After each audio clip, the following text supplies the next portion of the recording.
They call him the greatest quarterback who ever lived. But that's only the beginning. Sammy Baugh was a one-man revolution. The man who threw for championships, led the league in passing, punting, and interceptions, all in the same season, and built his arm out of poverty, heartbreak, and a homemade tire swing. He changed football forever, yet spent his life insisting, "I was just a pretty good cowman." There will never be another Sammy Baugh, and the consequences of that loss are still reshaping the game. But how does a Texas ranch kid invent the modern quarterback? And why did he never want the credit? To understand that story, you have to start at the beginning. Sammy Baugh was born on March 17, 1914, in the middle of Texas farm country. His first memories weren't of stadiums or crowds, but of dust, wind, and chores that started before sunrise. The Baugh family scraped by on land near Temple, Texas, where every meal depended on the weather, and every day was a gamble. By the time Sam turned 16, the Great Depression had made hard times even harder. His father packed up and left, forcing Sam, his mother, and siblings to move to Sweetwater. There were no shortcuts, no safety nets, just the plain facts of survival. For a boy who dreamed of escape, sports were more than a pastime. They were a lifeline. Sam's first field wasn't grass, but dry Trachanting Oshinomoji, cracked earth behind the house. He built his own passing school with nothing but a worn-out tire and a length of rope. Day after day, he'd sling footballs through that swinging target, shaping his release and his focus. Neighbors thought he was wasting time. Sam knew better. He was teaching himself a new kind of precision, one throw at a time. Money was scarce, but ambition wasn't. Sam played every game Sweetwater High offered: baseball, basketball, football. His hands were calloused from ranch work, but he made them fit a ball just as easily as a branding iron. Baseball was his first love. Scouts noticed his arm, and a scholarship seemed like a ticket out. Then, just before graduation, a knee injury closed that door. The scholarship vanished. For most kids in West Texas, that would have been the end of the story. But Sam Baugh wasn't built for surrender. He turned back to football, the only game left that would have him. Coaches saw a tall, quiet kid with a cannon for an arm and a chip on his shoulder. What they couldn't see was the work behind it. The thousands of passes through a tire, the hours spent alone, the stubborn refusal to quit. Every setback, every disappointment became another reason to keep throwing. In Sweetwater, the world didn't hand out second chances. You had to make your own. Sam Baugh did just that, one dusty afternoon at a time. Soon, word of his arm would drift east, catching the attention of a coach who was ready to change football forever.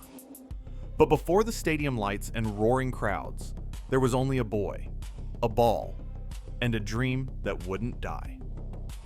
Dutch Meyer saw something in Sam Baugh that nobody else did. In the fall of 1934, TCU's head coach had a plan that most of the football world considered reckless: throw the ball and keep throwing. Meyer's system wasn't just different, it was a complete rejection of the old ways. While the rest of the country clung to power runs and trick plays, Meyer spread his receivers wide, split his linemen, and told his quarterback to trust his arm. Most coaches called it foolish. Meyer called it short, safe, sure. Baugh was the perfect fit. He could zip the ball on a line, drop it over a shoulder, or fire it into a tight window, all with the same easy flick. The new, slimmer football, introduced in 1934, made those throws even sharper. Meyer gave Sam freedom rare for the era. If the defense shifted, Baugh could change the play at the line. He drilled with his receivers for hours, working on timing, angles, and routes that didn't even have names yet.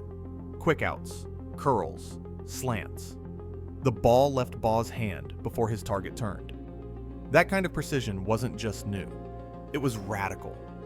In 1935, TCU's offense looked like something from the future. Baugh led the Horned Frogs to an undefeated regular season and a Sugar Bowl victory over LSU, The next year, he threw for over 1,200 yards, a staggering total when most teams barely attempted 10 passes a game. The 1936 Cotton Bowl became his personal showcase. Baugh passed for 288 yards and 3 touchdowns, earning MVP honors and putting TCU on the national map. Over 3 seasons, he racked up 3,384 yards and 39 touchdowns. Those numbers sound ordinary now. Back then, they were science fiction. Defenses scrambled to keep up. Coaches who once laughed at the spread offense started copying Myers formations, but none had a passer like Sam. The press called him Slingin Sammy. Opponents called him a nightmare. Every Saturday, he made the impossible look routine. The fans in Fort Worth saw football transform before their eyes, from a grinded-out slugfest to a wide-open aerial show. The NFL took notice. Scouts started showing up in the stands, notebooks in hand, watching a college kid throw passes nobody else dared. By the time Baugh left TCU, the forward pass was no longer a trick. It was a weapon, and the game would never be the same. Sammy Baugh landed in Washington in the summer of 1937, a first-round pick with a reputation that stretched from Fort Worth to the front page of every sports section in the country. The NFL was still a bruisers league, clouds of dust, 3 yards, and a cloud of hope. But Baugh didn't come to blend in. He came to throw. Most rookies spent their first year holding a clipboard. Not Baugh. George Preston Marshall, the Redskins owner, wanted a showman. Coach Ray Flaherty wanted a winner. Baugh gave them both. From opening day, he took command of the huddle, barking out plays with a Texas drawl and a confidence that made veterans listen. The ball flew out of his hand on a rope, cutting through autumn winds and defensive backs who'd never seen anything like it. Then came December 12, 1937, NFL Championship, Wrigley Field. The Chicago Bears were the old guard, tough, disciplined, and convinced that no rookie could beat them on their own turf. Baugh didn't blink. He dropped back, scanned the field, and let it RIP. By the final whistle, he'd thrown for 335 yards and 3 touchdowns, numbers that read like a misprint in an era when most teams barely cracked 100 yards passing. The Redskins won, 28-21. A rookie quarterback had just taken the league's biggest prize. The press couldn't get enough. Headlines screamed about the kid from Texas who'd made the forward pass a weapon, not a gimmick. In locker rooms across the league, coaches started rewriting their playbooks. Defenders grumbled about the Slingin Sammy problem. Fans lined up for a glimpse of the man who made football look like a different sport. But it wasn't just the arm. Baugh punted too, booming spirals that flipped the field, pinning opponents deep. On defense, he played safety, reading quarterbacks' eyes and picking off passes with the same hands that threw them. He was everywhere, all the time. 16 games in, Baugh had already changed what was possible for a quarterback. He led the league in passing yards, but he also led in something harder to measure: fear. Defensive backs started backpedaling before the snap. Coaches whispered about the Baugh effect. The NFL would never be the same. That winter, in the heart of the nation's capital, football's future had arrived, and it wore number 33. Sammy Baugh wasn't content to just change the way quarterbacks played. He took over every phase of the game. By 1938, he was no longer just the league's most dangerous passer. He was the best punter and one of the smartest defenders in football. Every Sunday, Baugh was a one-man chess match. On third down, he'd drop back and pick apart a defense. On fourth, he'd flip the field with a spiral that seemed to hang in the air forever. In 1940, Baugh set a punting record that still stands: 51.4 yards per punt across an entire season. No modern punter, with all their training and specialized equipment, has matched it. He did it with a heavier ball, on muddy fields, and without the benefit of a single clean snap. Baugh's punting wasn't just about distance, it was about control. He angled kicks to the sideline, pinned opponents inside their own 10, and forced offenses to play the long game. Special teams coaches today still study his old film, trying to decode how he got so much hang time and accuracy. But Baugh's story doesn't stop with his leg. On defense, he lined up at safety, reading quarterbacks the way he read coverages as a passer. 31 career interceptions. In 1943, he'd lead the league in picks. Just one more way he dominated.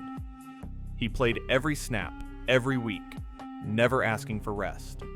When the ball was in the air, Baugh found it. Some Sundays, he'd throw a touchdown, punt it 60 yards, then turn around and intercept the next pass.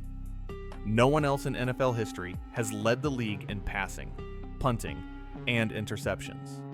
Not before. Not since. 8 times, Baugh led the NFL in completion percentage. 6 times, he topped the passing charts.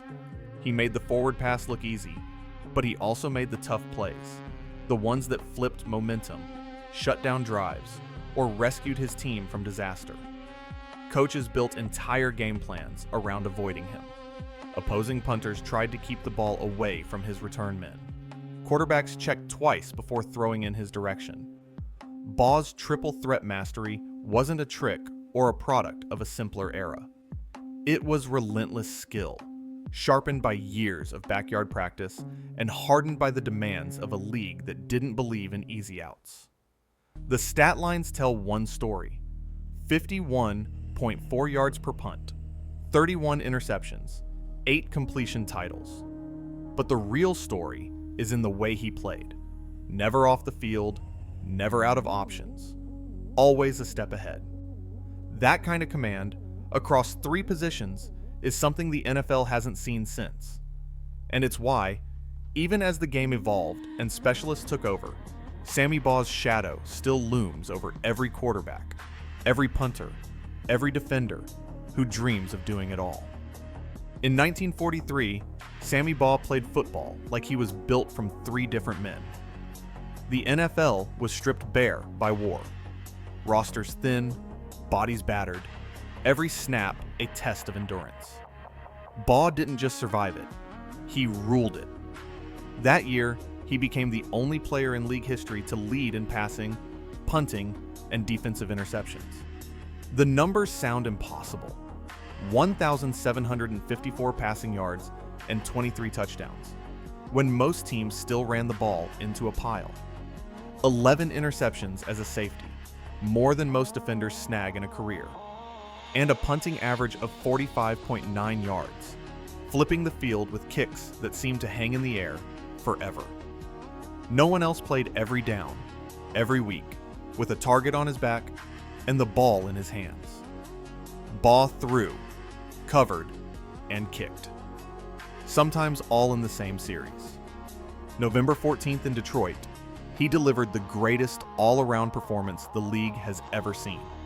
4 touchdown passes, 4 interceptions on defense, an 81-yard punt that rolled like a thunderclap through Briggs Stadium. Washington beat the Lions 42-20, but the score barely captured the show. Every time the ball moved, it was Baugh's hand or foot that sent it flying. Coaches and writers ran out of words. Teammates just shook their heads. In an era before face masks and modern medicine, Baugh played every snap like tomorrow wasn't promised. The Triple Crown season wasn't a fluke. It was the peak of a career built on doing what nobody else could. And it's never been matched, not in 80 years of pro football. Football in the 1940s was a game without mercy. Sammy Baugh knew that better than anyone. December 8th, 1940, Chicago. The Redskins walked into Wrigley Field and walked out with the worst beating in NFL history, 73-0. The Bears ran wild, the crowd howled, and the scoreboard kept climbing. Reporters cornered Baugh after the game. Someone told him, if you'd completed that pass in the first quarter, it would have been 73-7. Baugh just grinned. Yeah, he said, the final score would have been 73-7. Humor was one way to survive. Toughness was the other.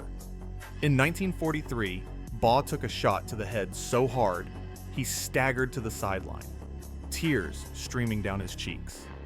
There were no face masks, no concussion protocol, just a trainer with smelling salts and a pat on the back. Baugh wiped his eyes, shook off the pain, and went back in. Before the final whistle, he'd thrown 2 more touchdowns. That was football then. You didn't leave the field unless you couldn't walk. The pain wasn't just physical.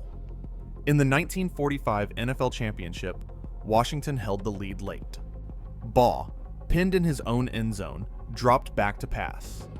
The ball struck the goalpost, then set on the goal line, and bounced out of bounds. Safety. 2 points for the Rams. That play swung the title, and the Redskins lost by a single point. Outrage followed.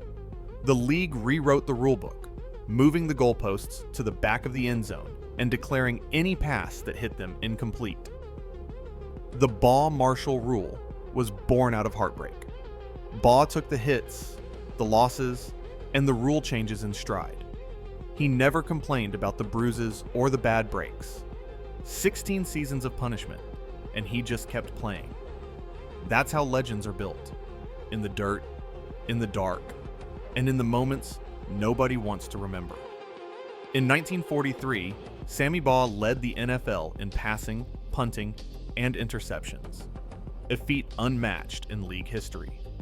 Over 16 seasons, he set records that still stand, including a 51.4-yard punting average and leading the league in completion percentage 8 times. Documents show Baugh's impact went beyond statistics. His partnership with Dutch Meyer at TCU helped bring the forward pass to the center of American football. Yet, some details, like the full story of his 1943 concussion, remain only partially documented.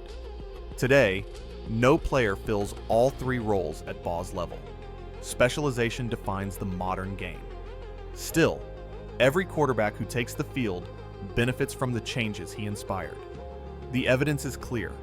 There has never been another player with Sammy Baugh's combination of skill, toughness, and humility. As his epitaph reads, "I was a pretty good cowman." Football will never see another like him.